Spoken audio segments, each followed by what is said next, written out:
Hi, I'm Dr. George Millsaps. A number of years ago, I developed an improvement on the Gantt chart that both saves money and increases flexibility.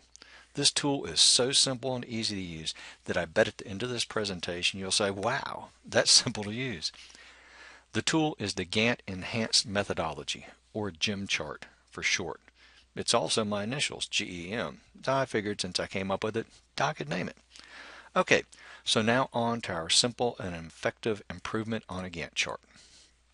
For those of you not familiar with a Gantt chart, here's a definition I found on businessdictionary.com.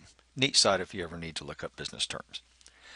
Basically, a Gantt chart is a way to keep track of all the things that must be done in a project. It was initially developed as a time efficiency tool, or how do we get things done as quickly as possible and on time. So what's the enhanced methodology? It's a Gantt chart that has been enhanced to increase flexibility and reduce cost. Both the Gantt chart and the GEM chart start out the same, a listing of all the tasks that need to be completed in a project. I'm using a simple lemonade stand as my example. Okay, all you OCG folks out there, I know it's not a complete listing. This is only an example. And by the way, it's OCG instead of OCD because, after all, it's a gift. Construct a list of all the tasks to be done. Then create a Gantt chart based on that list. Here's our Gantt chart.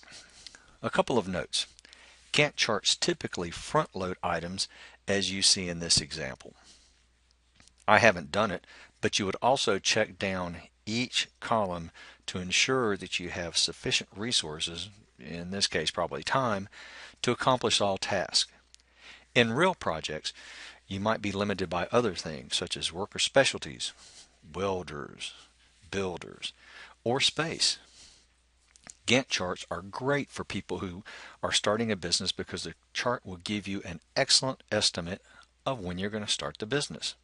That, in turn, is needed to match with the annual business cycle for your business, which in turn will impact your sales forecast. Whoa. If I just lost you there, you may want to do some research on business cycles. Okay, so after we've developed a good Gantt chart, it's time to enhance that chart to save money and increase flexibility. The way we do that is to first identify any items that cost money. After we've done that, we move those items as far to the right as possible without changing that estimated completion date. You see here that I could purchase the lemon ingredients on day one, but that would cost me money. I don't really need them until right before I start the business down here. You see that I've purchased them just in time to make them and open the doors. At the top, you'll see that I didn't shift the expense related to buying materials to build a stand. If I would have done that, then it would have shifted the entire project, would undermine the entire premise of a Gantt chart. Down at the bottom, you'll see I also shifted the marketing posters. Although that process doesn't take money, it does remind us that we should look at when tasks should occur. Marketing might be better served in this case if it occurred right before we had the project ready for sale. Just like in a regular Gantt chart, we would want to look down each one of the columns after we've made this shift to ensure we have sufficient resources. We might have to move some items back to the left slightly. Of course, if we did that, we'd want to move those that had the least economic impact. Once you've done that, you have a GEM chart. Simple and effective. But what did we gain? Well, for one, we saved money. I could have purchased the lemons on day one, but I delayed that until day 10. If you've ever heard of the term time value of money, this is an excellent graphical representation of that concept. If we got a loan from Dad to purchase the goods, we wouldn't have to pay as much interest. You know how dads are. And if we had the money to spend it, then we're able to keep it in that bank account and are able to earn interest. For those real finance geeks out there, you can actually get the number of days delay along with the interest rates involved and compute the actual amount of savings. Don't worry, we're not going to do that today. It also increases flexibility. In our original Gantt chart, we started spending money on day one, literally on day one. In our gym chart, we have delayed the expenditure until day 5. This can be extremely useful.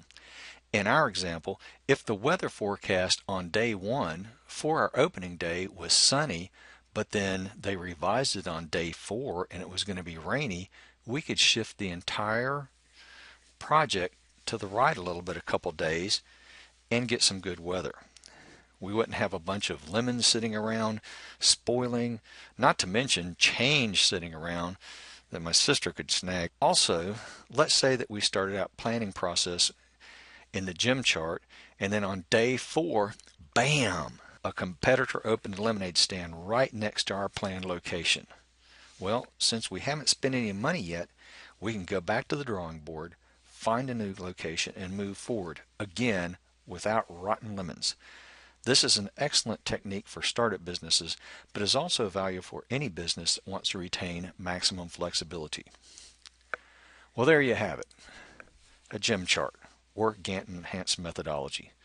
It's simple and effective. It saves money by delaying expenses. It maximizes flexibility by delaying the commitment of and use of resources. I'm Dr. George Millsaps, developer of the gym chart. I hope you've enjoyed this short tutorial and welcome contact through my LinkedIn account. Hey, told you it was going to be simple. Thanks. Bye.